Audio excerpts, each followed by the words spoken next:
अस्सलाम दोस्तों, inside bye Mauzam Fakhar में खुशामदीद। इस्टेब्लिशमेंट ने अहम और बड़ा फैसला करने के लिए मुशावरत शुरू कर दी है। इमरान खान का मज़ीद बोझ उठाने से इनकार कर दिया गया है, जिसके बाद घबराना नहीं घबराना नहीं घबराना नहीं का विर्द करने वालों के खुद अपने ना सिर्फ हाथ पाँव फूल गए हैं, बल्कि अगर आपको इस बात का यकीन नहीं आता तो आप इमरान खान साहब की कल की जो तकरीर थी जिसके अंदर उन्होंने एक रिलीफ पैकेज का ऐलान किया था, वो दोबारा सुन लें। आपके सामने मंजरनामा वाज़े हो जाएगा और आपके ज़हन में यकीनी तौर पर वो एक मुहावरा सामने आएगा जिसका अगर हम पहला हिस्सा हज़फ कर दें तो दूसरा हिस्सा पूरी सूरत हाल को वाज़े कर देगा, यानी न्याज लगी बटने। और अब ये न्याज जो वो बांट रहे हैं उनसे वो सही तरीके से वो न्याज भी अब बढ़ती हुई नज़र नहीं आ रही। इमरान खान साहब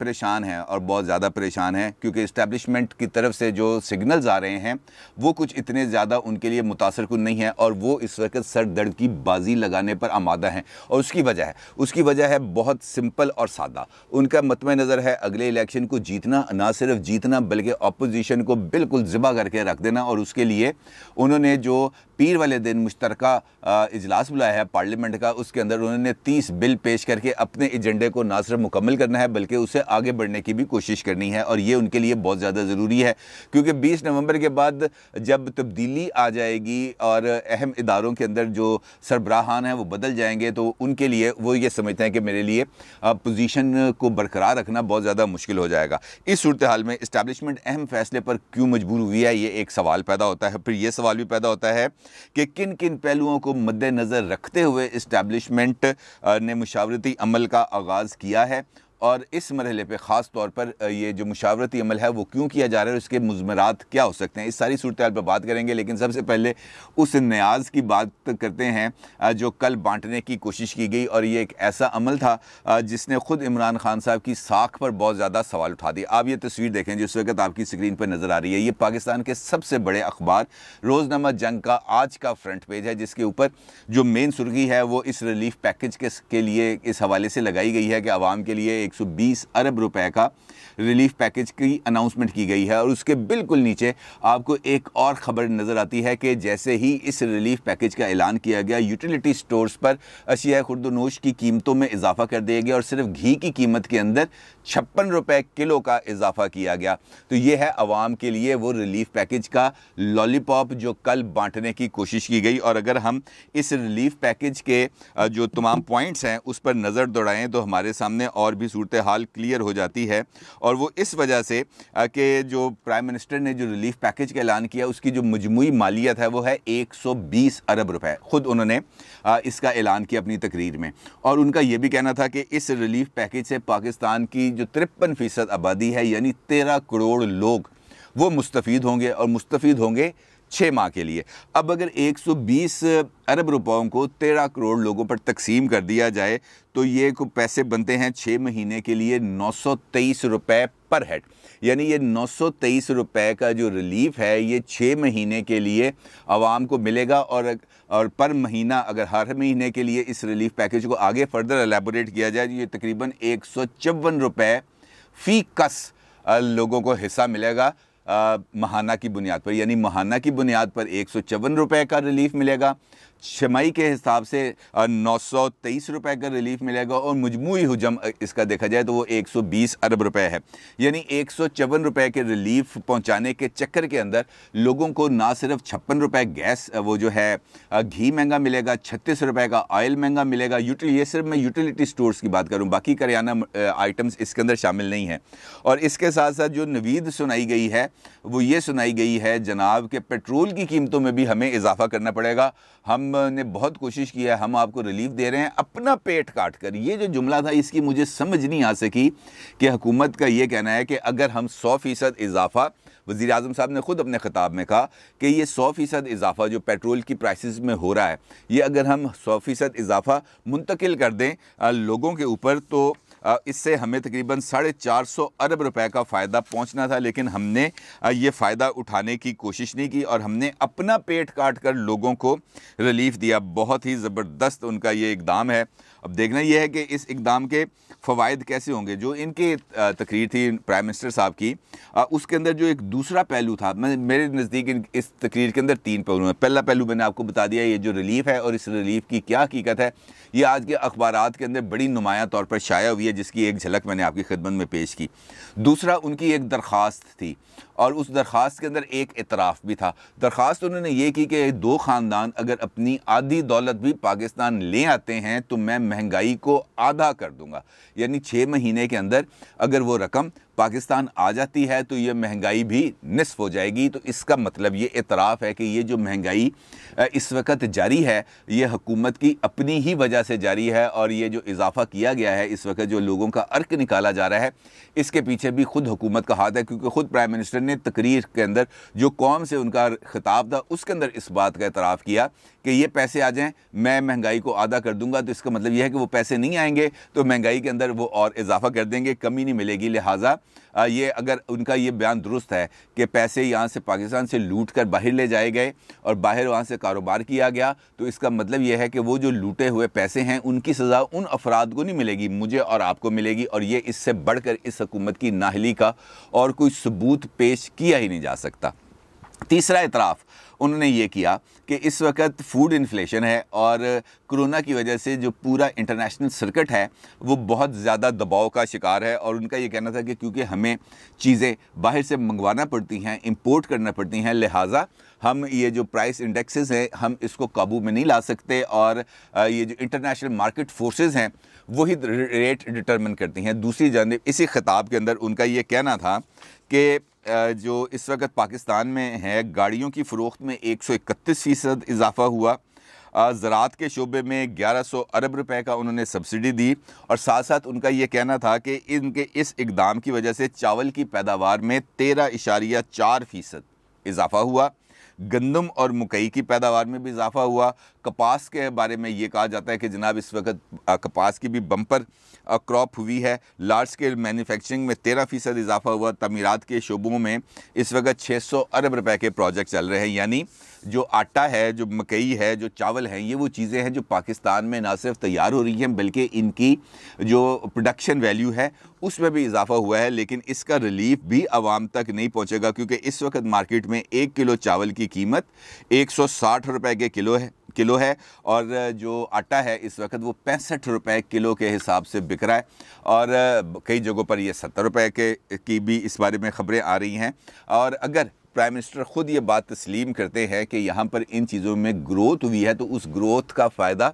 ग्रोवर को तो मिलना ही चाहिए, लेकिन साथ साथ लोगों को भी मिलना चाहिए। लोगों को ये रिलीफ नहीं मिलेगा क्योंकि यहाँ से भी चावल और आटा स्मगल कर दिया जाएगा नहायत खामोशी से, और उसके बाद फिर इंपोर्ट का एक बहाना तलाश किया जाएगा ताकि लोगों को एक मरतबा फिर उसी विशियस साइकिल के अंदर घुमाया जाए। ये जो जहरीला चक्कर है, ये जो दायरे का सफ़र है, इसने इसी तरीके से जारी रहना है और आगे बढ़ते चले जाना है। लोगों को रिलीफ मिलने का इम्कान, ये जो प्राइम मिनिस्टर ने रिलीफ पैकेज का अनाउंसमेंट की है इसके अंदर भी मिलता हुआ नज़र नहीं आ रहा, और चूँकि ये मिलता हुआ नज़र नहीं आ रहा लिहाजा ये एक लॉलीपॉप है। कुछ लोगों का ये ख्याल है कि प्राइम मिनिस्टर ने ये जो पैकेज है इसकी अनाउंसमेंट करके इनफैक्ट अपने लिए इंतखाबात में जाने की राह हमवार की है, जबकि मेरा ये ख्याल है कि इस पैकेज के साथ अगर इम्तहान उसमें जाएंगे इलेक्शंस की तरफ तो बड़ी बुरी सूरत हाल पैदा होनी है, क्योंकि जो लोग हैं उनका अब बर्दाश्त ख़त्म होती चली जा रही है। और अपोजिशन ने भी इसके ऊपर शदीद तरीन तनकीद की है, और अपोजिशन बेचारी हमारी तनकीद के अलावा और कर क्या सकती है, क्योंकि इक़दामात करने के लिए शायद उनके पास कैपेसिटी नहीं है। अब जो सूरत हाल मैंने आपके सामने रखी है, इस सूरत हाल में जो राय बन रही है वो राय जो है वो इस वक्त हुकूमत की फेवर में नहीं जा रही, अवाम की भी राय नहीं जा रही और इस्टेब्लिशमेंट की राय भी नहीं जा रही। और इस्टेब्लिशमेंट अगर बहुत सारे आस्पेक्ट्स पर गौर कर रही है और उसने मुशावरती अमल का आगाज़ किया है तो यकीनी तौर पर उनके सामने जो मंजरनामा है उसके अंदर अब इमरान खान साहब फिट बैठते हुए नज़र नहीं आ रहे। और इस्टेब्लिशमेंट का भी ये एक इम्तहान है, ये ख़ास तौर पर पीर वाले दिन का जो पार्लियामेंट का जॉइंट सेशन है और जिसके अंदर 30 बिल पेश करने हैं, जिसके अंदर नैब ऑर्डिनेंस और इंतखाबी इस्लाहात का बिल, ये 2 बिल बहुत ज़्यादा इंपॉर्टेंट हैं। और अगर इस्टेब्लिशमेंट वाक़ईतन इस कौम को कोई रिलीफ देना चाहती है और ये चाहती है कि उस पर जो उंगलियां उठ रही हैं, जो 3 साल से उसको बुरा भला कहा जा रहा है, हर चौक चौराहे पर, हर चाय वाले की दुकान पर, हर ठेले वाले पर, हर सब्ज़ी वाले की दुकान पर, हर जाम की दुकान पर जो जो अल्फाज इस्तेमाल किए जा रहे हैं वो ना हो, तो फिर इसके अमली सबूत का वक्त भी यही है। और अगर ये वक्त गुजर गया तो फिर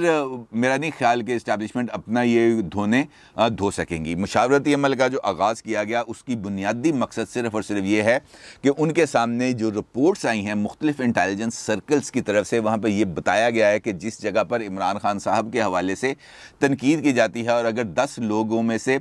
10 लोगों को अगर हम शुमार करें और उसमें से 3 लोग जो हैं वो इमरान खान साहब पर तनकीद करते हैं, रेस्ट ऑफ द 7 वो टारगेट करते हैं इस्टेब्लिशमेंट को, वो बुरा कहते हैं इस्टेब्लिशमेंट को। वो ये समझते हैं कि इमरान खान जो कुछ कर रहा है वो इस्टेब्लिशमेंट की अशीर बात के साथ कर रहा है, लिहाजा सारा मलबा, सारा बोझ इस्टेब्लिशमेंट के कंधों पर आ रहा है और अब इस्टेब्लिशमेंट ये बोझ उठाना नहीं चाहती, क्योंकि उसको इस बात का इदराक है। वो ये बात समझते हैं कि अगर इससे आगे हम गए तो हम बिल्कुल अवाम के सामने आके खड़े हो जाएंगे और फिर बचाव का कोई रास्ता मुमकिन नहीं। अब चूँकि वो ये समझते हैं कि we are born to rule, हम पैदा ही इक़्तिदार करने के लिए हैं और पाकिस्तान के अवाम को महकूम समझने के लिए हुए हैं, लिहाजा वो अपने इस इक़्तिदार को दवाम बख्शने के लिए अगर उन्हें अब इमरान खान साहब की कुर्बानी भी देना पड़ी तो वो उसके लिए ना सिर्फ तैयार हैं बल्कि शायद छुरियाँ भी अब उन्होंने तेज़ करना शुरू कर दी हैं, और इसीलिए ये मुशावरती अमल है। मुशावरती अमल को अगर हम देखें तो इसका क्या तरीक़ाकार हो सकता है? मुमकिन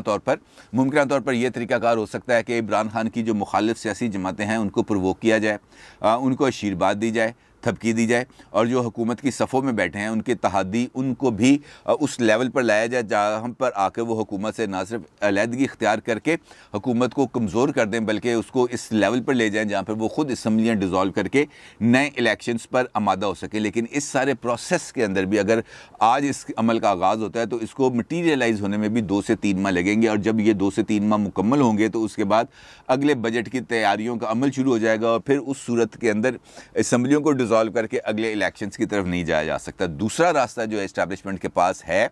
वो है गैर जमहूरी रास्ता, और वो जो गैर जमहूरी रास्ता है इस वक्त वो मेरा ख्याल है इस्टेब्लिशमेंट को सूट नहीं करता। और यकीनी तौर पर जब बातचीत होती है, जब मुशावरती अमल का आगाज़ होता है तो हर एक पहलू पर गौर होता है, और मेरा ये ख्याल है जो इतलात हैं थोड़ी बहुत जो कानों में आवाज़ पहुंची है जो वो इस हवाले से है कि ये जो तब्दीली का अमल है इसके लिए जो पार्लियामेंट में मौजूद जमातें हैं उन्हीं के सर पर हाथ रखा जाएगा और उन्हीं से ये कहा जाएगा कि भाई इस खोबे से निकलने के लिए आपको किरदार अदा करना पड़ेगा, कुर्बानी आपको देनी पड़ेगी अपनी साख की भी और अपने पॉलिटिकल एक्यूपमेंट की भी। और जब वो ये इस कुर्बानी देने पर आमादा होंगे तो फिर इस्टेब्लिशमेंट उनको वो तमाम सहूलियात फराहम करेगी। और जो फार्मूला है जो इस वक्त ज़ेर गौर है वो 2 फार्मूले हैं। एक फार्मूला ज़ेर गौर ये है कि असम्बली अपनी मुद्दत पूरी करे, नए इलेक्शंस 2023 में हों और इन हाउस चेंज के ज़रिए एक नेशनल गवर्नमेंट कायम कर दी जाए, जिसका इशारा शहबाज शरीफ साहब ने कराची के अंदर अपनी एक मीडिया टॉक के अंदर दिया था। दूसरा ऑप्शन जिस पर गौर किया जा रहा है वो ये है कि फ़ौरी तौर पर तहरीक अदम एतमाद लाई जाए, तहरीक अदम एतमाद के ज़रिए इमरान खान साहब को घर भेजा जाए, घर भेजने के बाद एक नई